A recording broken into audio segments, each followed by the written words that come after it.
সম্মানিত সুধী, অত্যন্ত দুর্গম পথ পার হয়ে আপনাদের কাছে আমি আসছি, কিন্তু আপনাদের কাছে দুটো কথা বলবো এরকম সময় আমার জন্য হলো না, এটা আল্লাহর ইচ্ছা। তো আমি কোরআনের একটা আয়াতের সামান্য আলোচনা আপনার কাছে করব। সূরা বাকারার 30 নম্বর আয়াত। আল্লাহ রাব্বুল আলামিন বললেন, আউযু বিল্লাহি মিনাশ শাইতানির রাজিম, ওয়া ইয ক্বালা রাব্বুকা লিল মালাইকাতি ইন্নী জাইলুন ফিল আরদি খলিফা। স্মরণীয় ঘটনা, হে মুহাম্মদ সাল্লাল্লাহু আলাইহি ওয়াসাল্লাম, আপনার রব যখন ফেরেশতাদের কাছে বললেন যে নিশ্চয়ই আমি পৃথিবীতে আমার প্রতিনিধি সৃষ্টি করতে চাই, খলিফা বানাতে চাই, এই কথা বলার পরে ফেরেশতারা জবাব দিল, ক্বালু, ফেরেশতারা বলল, আতাজআলু ফিহা মাইয়াফসিদু ফিহা, আতাজআলু ফিহা মাইয়ুফসিদু ফিহা। আপনি কি এই পৃথিবীতে এমন একটা মাখলুক সৃষ্টি করবেন যারা এখানে ফাসাদ করবে, অশান্তি সৃষ্টি করবে? আল্লাহ বললেন, ক্বালা ইন্নী আ'লামু মা লা তা'লামুন। ফেরেশতারা আরো বলল, নাহনু নুসাব্বিহু বিহামদিকা ওয়া নুকাদ্দিসু লাক। আপনার পবিত্রতা আমরা জপনা করি, আপনার পবিত্রতা আমরা ঘোষণা করি, কাজে আবার মানুষ বানানোর কি প্রয়োজন আছে? আল্লাহ বললেন, আমি যা জানি তোমরা তা জানো না। এখান থেকে আপনাদের যে জিনিসটা শিখতে হবে সেটা হলো এই, জিকির এবং তাসবিহ ফেরেশতারা অনাদিকাল থেকে অনন্তকাল পর্যন্ত করে যাচ্ছে, কোনো সময় তারা বন্ধও করে না, ক্লান্ত হয় না। পৃথিবীতে আপনাদের চোখের সামনে যত সবুজ গাছপালা দেখতে পাচ্ছেন, প্রত্যেকটা পাতায় আল্লাহর জিকির করে সার্বক্ষণিকভাবে, এটা কোরআনে বলা আছে। তুসাব্বিহু লাহুস সামাওয়াতু ওয়াল আরদু ওয়া মান ফিহিন্না ওয়া মিন শাইইন ইল্লা ইউসাব্বিহু বিহামদিহি ওয়ালাকিন লা তাফকাহুনা তাসবিহাহুম। সমস্ত কিছু আপনার চোখের সামনে দেখেন, সমস্ত জীব জানোয়ারের ডাক, এই গভীর রাতে শিশি হুহু যে কি শব্দ ঝিঝি শুনতে পান, এই সমস্ত আওয়াজগুলি আল্লাহর জিকির।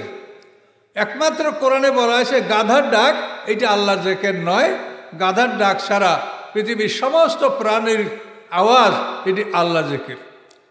সূরা লোকমানে আল্লাহ বলেছেন, ইন্না আনকারাল আসওয়াত লা সাউতুল হামির।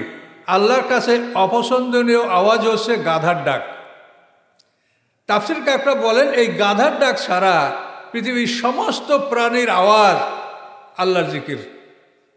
তো সবাই তো আল্লাহর জিকির করে, আমরাও আল্লাহর জিকির করি। এখন কি বেহেশতে যাওয়ার ইবাদত এই জিকির? যদি তাই হয় তা আল্লাহ তো ন্যায় বিচারক। আমরাও জিকির করি, ফেরেশতারাও জিকির করে, আমাদেরকে জিকির করার জন্য বেহেশত দিবেন, ফেরেশতাদেরকে দিবেন না, এটা কি ন্যায় বিচার হতে পারে? কি বলেন? পারে না। তাহলে এখানে আপনি কি বুঝবেন? আল্লাহর কি কোনো অভাব আছে?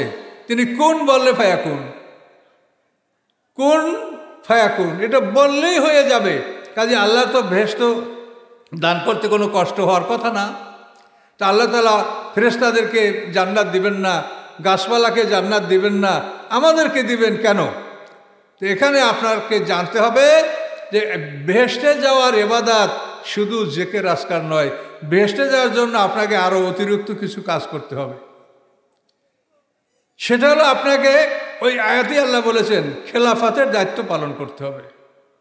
আপনি খলিফা, খেলাফতের দায়িত্ব এই পৃথিবীতে শান্তি শৃঙ্খলা আপনি বজায় রাখবেন, পৃথিবীতে আপনি ন্যায় বিচার প্রতিষ্ঠা করবেন, অন্যায়ের বিরুদ্ধে সংগ্রাম করবেন।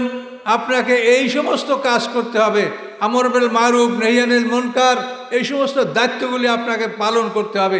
এগুলি পালন করার জন্য আপনার জন্য আল্লাহ জান্নাত মঞ্জুর করেছেন। জিকিরে কোনো মানুষ জান্নাত পাবে না। নবী রাসূলরা পৃথিবীতে দুইটা জিনিস নিয়ে এসেছে, হুয়াল্লাযী আরসালা রাসূলাহু বিল হুদা ওয়া দীনিল হক, হেদায়েত এবং সত্য আইন। এই দুইটা জিনিস নিয়ে আর নবী রাসূলরা পৃথিবীতে আসেন। হেদায়েতের কথাগুলি সব আলেমরাই বলেন, রোজা রাখো, নামাজ পড়ো, হজ করো, যাকাত দাও, মিথ্যা বলো না, চুরি ডাকাতি জিনা করো না, এই হেদায়েতের কথা সবাই বলছে। দ্বীনে হক আইন কানুন, আইন কানুন যদি না থাকে তো পৃথিবীতে শান্তি শৃঙ্খলা বজায় থাকবে না। চুরি করলে ডাইনাতের কবজা এখান থেকে কেটে দাও, ডাকাতি করলে তার ডাইন হাত বাম পা কেটে দাও, জেনা করলে অবিবাহিত হলে তাকে 100 পিটান মারো, বিবাহিত হলে তাকে পাথর মেরে উড়িয়ে দাও।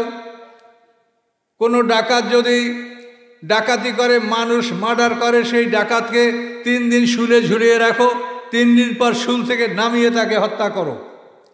এই যে আইন কানুনগুলো, মিথ্যা সাক্ষী দিলে তাকে 80টা বেত্রাঘাত করো, শরাব পান করলে বা নেশাদ্রব্য পান করলে তাকে 80টা বেত্রাঘাত করো। এই যে আইন কানুন আল্লাহ কোরআন পাকে দিয়েছেন, এবং আল্লাহর আইন দ্বারা এই পৃথিবীতে শান্তি প্রতিষ্ঠা করার জন্য আমাদেরকে দায়িত্ব দিয়েছেন, এটার নাম হচ্ছে খেলাফত। এখন আমরা যদি শুধু আল্লাহর জিকির আজকার এই একটা সাইড করি আর একটা সাইড বাদ দিই, তাহলে কি আমরা জান্নাত পাবো? এই কথা আল্লাহ এভাবে বলেছেন, আফা তুমিনুনা বিবাযিল কিতাবি ওয়া তাকফুরুনা বিবায, তোমরা কি কোরআনের এক অংশ মেনে চলবে, অন্য অংশকে কি তোমরা অস্বীকার করবে? তাহলে পূর্ণাঙ্গ কোরআন এটা কিন্তু আমরা মানছি না, এবং এটা না মানার পিছনে আমরা আলেম ওলামা 1 নম্বর দায়ী, এবং পরে আপনারাও দায়ী। এলেম শিক্ষা করা ফরজ। বাপ মায়ের দায়িত্ব হলো 7 বছর বয়সে সন্তানদেরকে নামাজ শিক্ষা দিবে, শরিয়াতের জ্ঞান দান করবে। 10 বছরের মধ্যে তাকে পূর্ণাঙ্গ জ্ঞান দিতে হবে ছেলে মেয়েদের, এটা বাপ মার কর্তব্য। যদি বাপ মা না করে, ওই সন্তানরা বড় হওয়ার পরে নিজ দায়িত্বে তার ইলম শিক্ষা করে নেওয়া, এটা ফরজ। তো সম্মানিত সুধী, আমাদের আদি পিতা আদম আলাইহিস সালাম, আমাদের মা হাওয়া আলাইহিস সালাম, হাসরের ময়দানে আমরা যখন সমস্ত মানুষ উঠব, তখন পৃথিবীতে একটা ব্যতিক্রম জিনিস আপনি দেখতে পাবেন, যে আদম হাওয়া তারা উলঙ্গ উঠবে না, তারা কাপড় পরা অবস্থায় উঠবে। দলিল কোরআনের আয়াত। কোরআন পাক আল্লাহ বলেছেন, কামা বাদাকুম তাউদুন, যেভাবে তোমাদেরকে প্রথমবার সৃষ্টি করা হয়েছে, দ্বিতীয়বার তোমাকে ওভাবেই সৃষ্টি করা হবে। তা আদম হাওয়াকে আল্লাহ তাআলা উলঙ্গ সৃষ্টি করে নাই, তারা বড় মানুষ এবং পোশাক সহ তাদেরকে আল্লাহ সৃষ্টি করেছেন। আদমকে পৃথিবীর বুকে, মা হাওয়াকে জান্নাতে। জেনে রাখবেন, পিতা অর্থাৎ এই যে আমরা পুরুষ জাতি পিতা, আমাদেরকে আল্লাহ পৃথিবীতে মক্কা এবং তয়েফের মাঝখানে দোনা নামে জায়গায় আমাদের পিতা আদম আলাইহিস সালামকে সৃষ্টি করেছেন। এরপর আদম আলাইহিস সালামকে আল্লাহ জ্ঞান দান করেছেন, ফেরেশতারা তাকে সিজদা করেছে। শুক্রবার দিন মুহররমের 10 তারিখ চাঁদতে রাখতে আদম আলাইহিস সালামকে ফেরেশতারা জান্নাতে নিয়ে গেছেন, মা হাওয়াকে আল্লাহ জান্নাতে বসে সৃষ্টি করেছেন। এই সৃষ্টির ব্যবধান দেখেন, আমরা পিতা জাতি, আমরা মাটিতে সৃষ্টি হয়েছি, মা জাতি তারা জান্নাতে সৃষ্টি হয়েছে। এই নারী জাতি জান্নাতে সৃষ্টি হওয়ার কারণে নারী জাতি তারা অত্যন্ত বিলাসী, ঊর্ধ্বমুখী, দুনিয়ার কোনো জিনিসে মায়ের মন ভরে না। সে জান্নাতি। রেশমি কাপড় তার জন্য হালাল, স্বর্ণের অলংকার তার জন্য হালাল, কিন্তু পুরুষের জন্য হারাম। এই মা জাতি জান্নাতে তৈরি হওয়ার কারণে আপনি কোনোভাবে মাকে খুশি করতে পারেন না। ইল্লা মাশাআল্লাহ, তারা ইমানদার, তারা খুশি হয়। কিন্তু নারীদের এটা স্বাভাবিক স্বভাব যে কোনো কিছুতে সে খুশি হয় না। আপনি যদি আজকে তার জন্য লক্ষ টাকার বাজার করেন, কালকে বলবে যে আমার এটা নাই, ওটা নাই, সেটা নাই, আমার স্বামী আমার কথা শোনে না। এটা তার দোষ না, তাকে আল্লাহ জান্নাতে তৈরি করেছে। এই যে জান্নাতি মানুষ, এই জন্য তার মনটা ওরকম বড়, দুনিয়ার কোনো জিনিসে মায়ের মন ভরে না। এটা আপনাকে জানতে হবে। আমরা মায়ের পেটে হয়েছি, আমাদের সন্তান আছে, আমাদের বোন আছে, সবই আমাদের। এটা আমরা তাদের দুর্নাম করছি না। সম্মানিত সুধী, নারী জাতিকে, মা হওয়াকে আল্লাহ তাআলা আদম আলাইহিস সালামের বাম পাজরের হাড্ডি থেকে সৃষ্টি করেছেন। এভাবে প্রত্যেকটা পুরুষের স্ত্রী তার বাম পাজরের হাড্ডি থেকে সৃষ্টি। তো এই যে বাম পাজরের হাড্ডি থেকে সৃষ্টি, এই পাজরের হাড্ডিটা বাঁকা, এটা কিন্তু সোজা না। এই যে থোরাক্স বোন, এই হাড্ডিটা বাঁকা। তাফসীরকাররা বলেন যে নারীদেরকে আল্লাহ তাআলা পাজরের বাঁকা হাড্ডি দ্বারা সৃষ্টি করার কারণে নারীর স্বভাবের মধ্যে বাঁকামি আছে। সে খামখেয়ালি করবে, বাঁকা কথা বলবে, কিন্তু আপনাকে সেটাকে মেনে নিতে হবে, যেহেতু তাকে বাঁকা হাড্ডি দ্বারা তৈরি করা হয়েছে।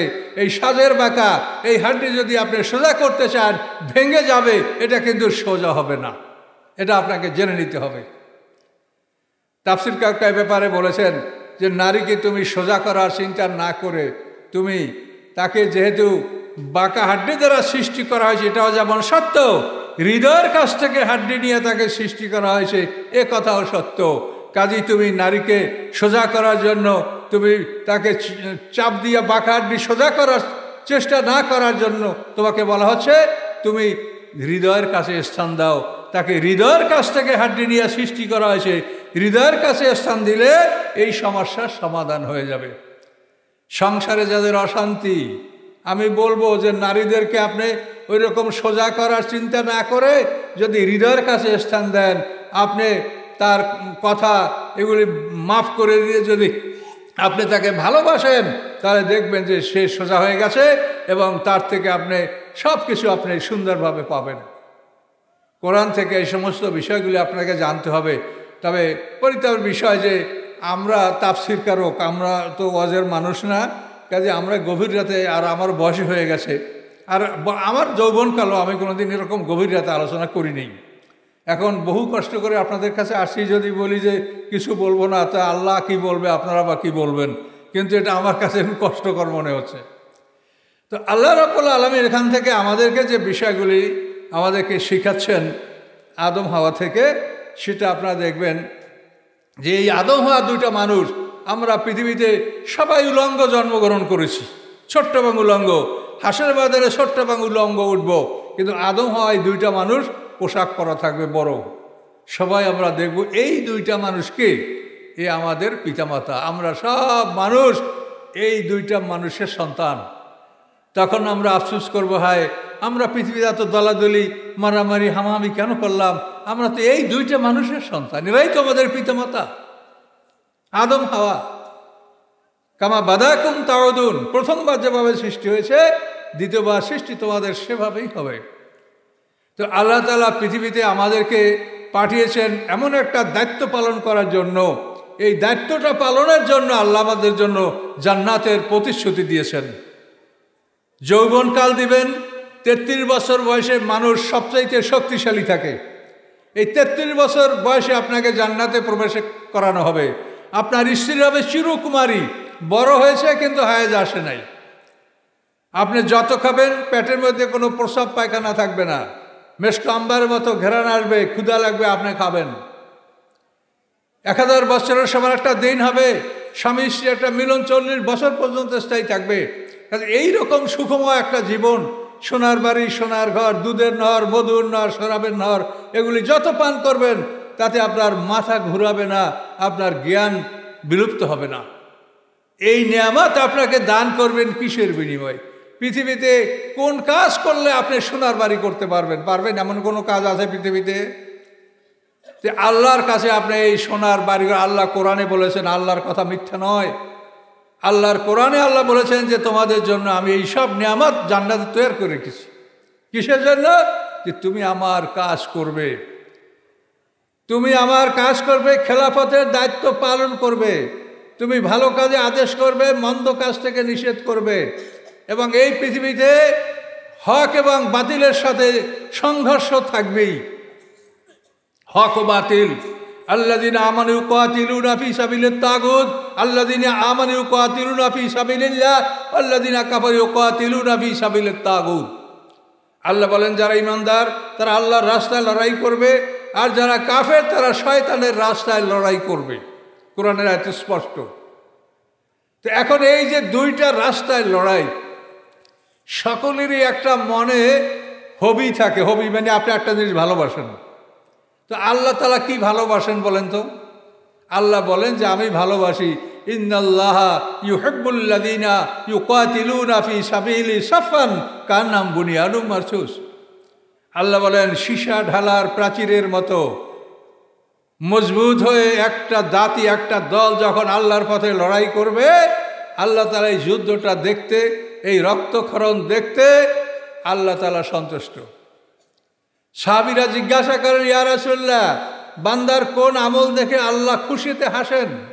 তখন আল্লাহ রাসূল বলেন, একজন মর্দে মোমেন উলঙ্গ বক্ষে, তার বক্ষে লৌহ বর্ম পরিধান সে করে নাই, উলঙ্গ বক্ষে একজন মর্দে মোমেন কাফেরের তলোয়ারের হাতে যখন তার কলিজা কেটে দ্বিখণ্ডিত হয়ে যায়, এই দৃশ্য দেখে আল্লাহ আনন্দে হাসেন।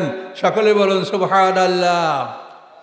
এখন আল্লাহর খুশির বিষয় হলো যে আল্লাহ দেখতে চায় যে তোমরা আমার রাস্তায় লড়াই করে তোমরা শাহাদাত বরণ করো। এইটা দেখে আল্লাহ সন্তুষ্ট হন। এখন আপনি কি করবেন?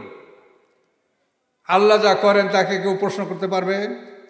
এখন আল্লাহ বলেন যে এই কাজটা তোমাদের কঠিন লাগতে পারে বা শুনলে তোমাদের মন খারাপ হতে পারে, কিন্তু এইটার বিনিময়ে আমি তোমাদেরকে যা দিব পৃথিবীর কেউ তোমাকে তা দিতে পারবে না। কি পারবে? আল্লাহ বলেছেন যে তুমি এই কাজ আমার করো, তুমি অন্যায়ের বিরুদ্ধে সংগ্রাম করো, অন্যায়ের বিরুদ্ধে লড়াই করো। এই যে বাংলাদেশ আপনারা 16-17 বছর পরে স্বাধীন পাইলেন, এটা কি রক্ত ছাড়া পেয়েছেন বলেন? বিনা রক্তে আসে এটা? অসংখ্য মানুষের রক্ত ঝরেছে, আপনাদের আপামর জনতার রক্ত ঝরেছে, তার বিনিময়ে আপনি এটা পেয়েছেন। এই রক্ত যতক্ষণ না ঝরবে ততক্ষণ আপনি আল্লাহর কোনো নেয়ামত রহমত আপনি পাবেন না। এই কথাগুলি আল্লাহ তাআলা কোরআন প্রেমা থেকে বুঝেই বলেছেন যে ইবাদত মানে যদি তোমরা বোঝো যে শুধু জিকির আজকার করবে, তাহলে ফেরেশতাদের কি অপরাধ? তারা তো তোমাদের চাইতে বেশি জিকির আজকার করে, তো ফেরেশতাদেরকে আল্লাহ জান্নাত দিবে না কেন? ফেরেশতারা জান্নাতে যাবে কোনো আলেম বলছে? আজকেও তো কত আলেমের ওয়াজ শুনলেন, আরও তো সারা জীবন শুনেছেন ফেরেশতারা জান্নাতে যাবে, এমন কোন আলেম বলেছে? তারা তো জিকির করছে, তা জান্নাতে যাবে না? আল্লাহ ন্যায় বিচারক। তার কারণ হলো জান্নাতের ইবাদত, জান্নাতের ইবাদত হচ্ছে এই সবগুলি মিলিয়ে। আপনি জিকির আজকার করবেন, এটাও করবেন, কিন্তু এটা এক সাইড, অর্ধেক। আর এই অর্ধেক হলো আপনি দিন কায়েমের জন্য সংগ্রাম করবেন। উভয় কথাই কোরআনে আছে। কাজে এই জন্য এই জান্নাতে যেতে হলে আমাদের উভয় দিকের আমল এটা আপনাদেরকে করতে হবে। এবং এইটা আমরা আলেম ওলামা, আমাদের সমাজ, এটা আমরা চেপে গেছি, আমরা এটা বলতে পারছি না। সম্মানিত সুধী, আমি একটা কথা সব আলেমদেরকে বলবো যে এতদিন আমরা কথা বলতে পারি নাই, এখন আল্লাহ আমাদেরকে কথা বলার সুযোগ দিয়েছে। আমি বলছি এখন আপনারা কথা বলার সুযোগ পেয়ে নিজেদের কাহিনী বলিয়েন না। কোরআনের কোন কথাগুলি আপনারা একদিন বলতে পারেন নাই, সেই কথাগুলি আপনারা বলেন। কি বলেন? আমার প্রস্তাবটা ঠিক আছে কিনা? কোরআনের যে কথাগুলি আপনি এতদিন বলতে পারেন নাই, সেই কথাগুলি আপনারা বলেন। নিজেদের কল্প কাহিনী এগুলো আপনারা বলতে সময় নষ্ট করেন না। সময়ের বড় মূল্য আছে। এই সময়ের এত মূল্য, পৃথিবীর সর্বশ্রেষ্ঠ ধনী, যে সর্বশ্রেষ্ঠ যারা ধনী, ইলন মাস্ক বলেন, তারপরে এভাবে ওই আদানি বলেন, পৃথিবীর সমস্ত সম্পদের মালিক যারা, তারা সমস্ত সম্পদ দিয়া আজরাইল থেকে 1 মিনিট সময় কিনতে পারবে যে আমার সব সম্পদ আজরাইল তোমাকে দিব, আমাকে 1 মিনিট সময় দাও। কি পারবে? তাহলে এই সময়ের কত মূল্য সেটা বোঝেন, যে পৃথিবীর সমস্ত সম্পদ দিয়া 1 মিনিট সময় খরিদ করা যাবে না। কাজে এই সময়কে আপনি কাজে লাগান। আমরা দেখছি আমরা সময় নষ্ট করছি, কেউ গান গাচ্ছি, কেউ গজল বলছি, কেউ ভূমিকাকে 1 ঘন্টা নষ্ট করছি, অথচ এই মূল্যবান সময়টা আপনি মানুষের নষ্ট করছেন। প্রতিদিন এখানে মাহফিল হবে না, বছরে একবার সময়টা নির্ধারিত করা হয়েছে, কিন্তু আমরা অনেক সময় দেখছি যে আলেম ওলামারা এই সময়ের মূল্য না বুঝে তারা সময় নষ্ট করেন। এটা পরিতাপের বিষয়। আর আমরা না বললে এটা কি বলবে? কাজে এই জন্য বলছি আপনারা সময় নষ্ট করবেন না। যে কথা কোরআন থেকে আপনি একদিন বলতে পারেন নাই, সেই কথাগুলি আপনি বলেন। আপনারা দল সম্পর্কে অনেক সময় চিন্তিত যে আমরা কোন দল করব, কিভাবে বুঝবো যে কোন দল হক, এটা বোঝার জন্য আপনারা বিভ্রান্ত। যেহেতু যেই আপনাদের সামনে কথা বলে তার কথা শুনে মনে হবে যে এই হুজুরে ঠিক বলছে। কি মনে হয় কিনা? তাই যে যখন বলে আপনাদের মনে হয় যে উনি ঠিক বলছে, তা আপনারা কাকে ধরবেন? দেশে তো শত শত দল। আসলে আল্লাহ কি বলছে তা জানেন? আল্লাহ বলছেন মানুষ মোট 2 দল। এই 72-73 দল এটা আল্লাহ বলেন না, এটা হাদিসের কথা, আলেমদের কথা। আল্লাহ বলছেন সূরা তাগাবুনে, দেখেন, হুয়াল্লাযী খালাকাকুম ফামিনকুম কাফের ওয়া মিনকুম মুমিন। হুয়াল্লাযী, তিনি সেই আল্লাহ যিনি তোমাদেরকে সৃষ্টি করেছেন।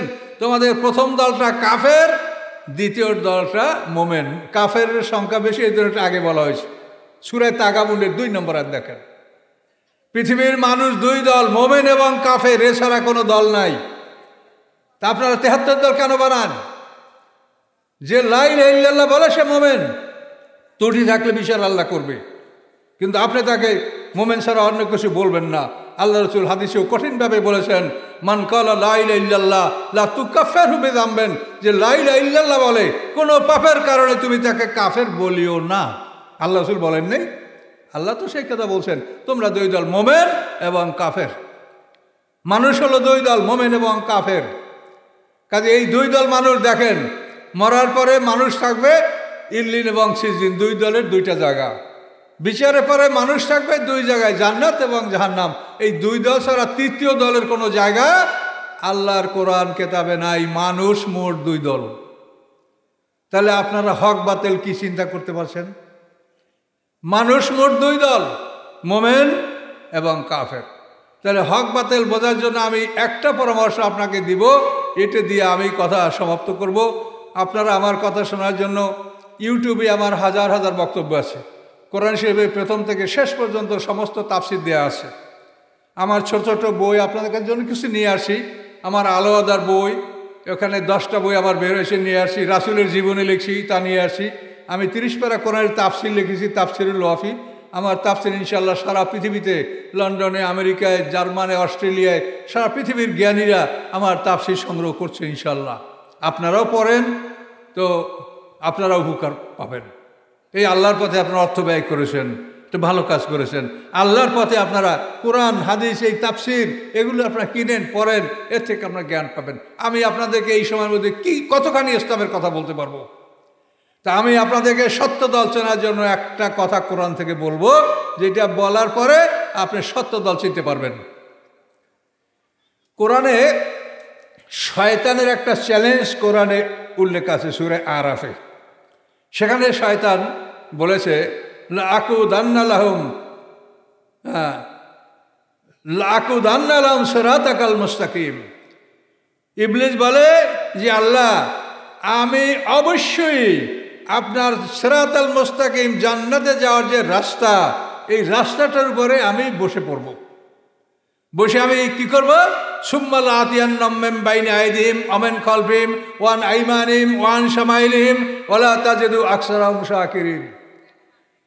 শয়তান বলে, আমি হে আল্লাহ, আপনার জান্নাতে যাওয়ার যে রাস্তা সিরাতাল মুস্তাকিম, পৃথিবী থেকে জান্নাত পর্যন্ত রাস্তা সিরাতাল মুস্তাকিম, ওই রাস্তা আমি বসে তাকে সামনের থেকে আক্রমণ করব, পিছন থেকে আক্রমণ করব, ডান দিক থেকে আক্রমণ করব, বাম দিক থেকে আক্রমণ করব। ওয়ালা তাজিদু আকসারাহুম শাকিরিন। ফলে আপনি আদম সন্তানদের অধিকাংশ পাবেন অকৃতজ্ঞ। আপনার শুকর করবে না, তারা আপনার নিয়ামত খাবে আর আপনার বিরুদ্ধে কথা বলবে। কথা বুঝতে পারছেন?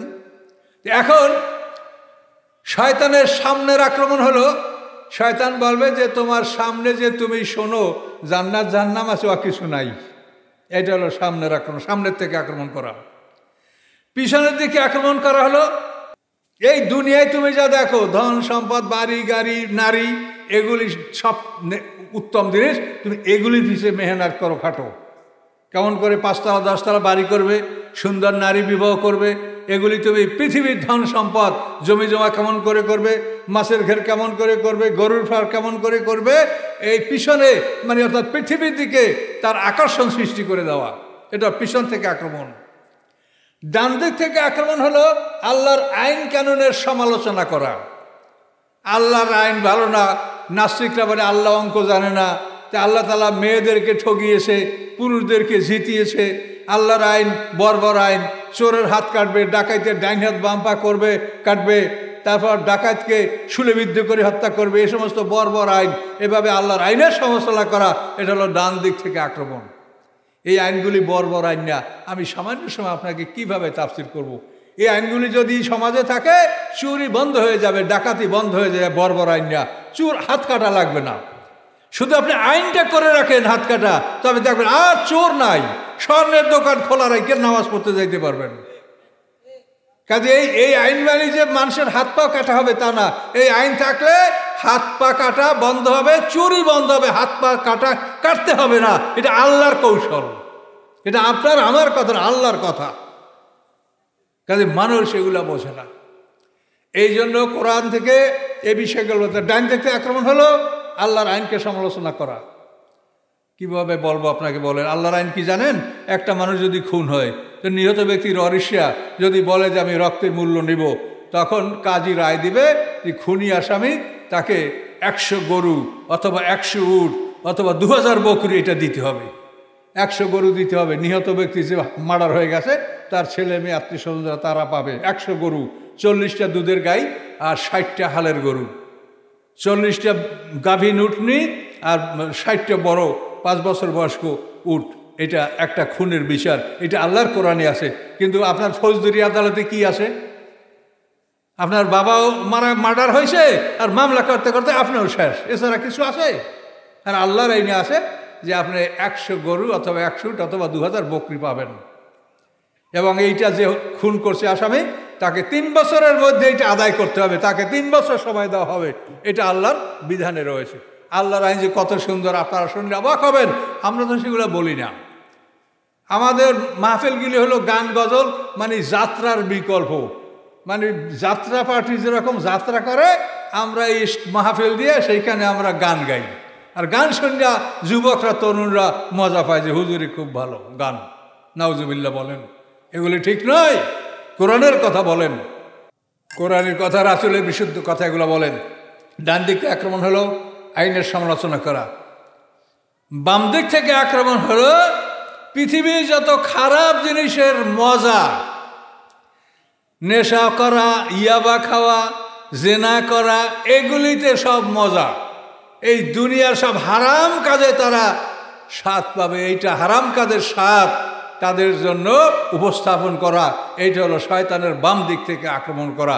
এইভাবে শয়তান বলে যে আল্লাহ, আমি আপনার বান্দাকে জান্নাতে যেতে দেব না, আমি সিরাতাল মুস্তাকিমে বসে আমি তাকে সামনের থেকে, পিছন থেকে, ডান থেকে, বাম থেকে আক্রমণ করব। ওয়ালা তাজিদু আকসারহুম শাকিরিন, তাদের অধিকাংশকে আপনি কৃতজ্ঞ পাবেন না। তারা নাশকুর, আনগ্রেটফুল, তারা আল্লাহর কৃতজ্ঞতা জ্ঞাপন করবে না। এখন দেখেন শয়তানের চ্যালেঞ্জ। তাহলে আল্লাহ বলেন সিরাতাল মুস্তাকিম রাস্তা কয়টা বলেন তো একটু আপনারা? একটা। ওয়ান্না হাজা সিরাতি মুস্তাকিম, সিরাতাল মুস্তাকিম রাস্তা হলো একটা রাস্তা। আর বিভিন্ন রাস্তা আছে পৃথিবীতে, শত শত রাস্তা। সেগুলি সিরাতাল মুস্তাকিম নয়, সিরাতাল মুস্তাকিম হচ্ছে একটা। এখন আপনি সত্য দল চিনবেন। এটা হলো যে দলগুলি সিরাতাল মুস্তাকিমে নাই, সেই দলের সাথে শয়তানের দেখা হবে না, সেই দলগুলিকে শয়তান বাধা দিবে না। কি কথা বলতে পারছেন? আর যারা সিরাতাল মুস্তাকিমে আসেন তারা বাধার সম্মুখীন হবেন, তারা মাইর খাবেন, পিটান খাবেন, আপনার বাড়িঘর যাবে, জেল হবে, জুলুম হবে। যারা হক পথে আসে তাদের সাথে শয়তানের বাহিনীর লড়াই হবে। আর যারা হক পথে নাই, বাতিল পথ, ও পথ শয়তানে ছাড়িয়ে দিয়েছে, দোকানে তোরা যত চলাচল কর, আমি বাধা দিব না। কি এখন বুঝতে পারছেন? কি বোঝেন কথাটা আমার? যে সিরাতাল মুস্তাকিম সত্য দল ওইটা, যেই দলকে শয়তান বাধা দেয়। একটা লোক ইসলাম করিয়া তার জান মাল ধন সম্পদ গেল, জেলে গেল, সব কিছু গেল, সব শেষ হয়ে গেল। আর একটা লোকে ইসলাম করিয়া হাজার হাজার কোটি টাকা কামাই করলো। তাহলে এখন এই দুইটা লোকের ইসলামের ব্যবধানটা কি? হাসরের ময়দানে, বিচারের মাঠে সেই দিন এগুলি বিচার করা হবে, এটা মনে রাখেন। আপনাকে গভীর রাতে আমার কথাটা বুঝতে পেরেছেন? যে যারা হক পথে নাই তাদেরকে শয়তান বাধা দিবে না। এই জন্য দেখেন পৃথিবীতে এমন এমন জামাত আছে যে পৃথিবীর যেখানে যায় সেখানেই তাদেরকে সবাই আদর করে, কেউ বাধা দেয় না। বাধা দেবে কেন? ওটা সিরাতাল মুস্তাকিম না, শয়তানি ওটাকে বাধা দেয় না। ওটা সব জায়গাটার চাহিদা, সব জায়গায় খুব সহজেই তারা করতে পারে। এই যে বিভিন্ন রকমের দেশে ভালো সরকার, মন্দ সরকার, জালিম সরকার, এক শ্রেণীর আলেম ওলামা, পীর মোর্শেদ আছে, পথে আসে। আর শয়তান যাদেরকে বাধা দেয় না তারা সিরাতাল মুস্তাকিমে নাই। এর দ্বারাই আপনি সিরাতাল মুস্তাকিম বা সরল পথে কারা আসে যেটা আপনারা জানতে পারবেন।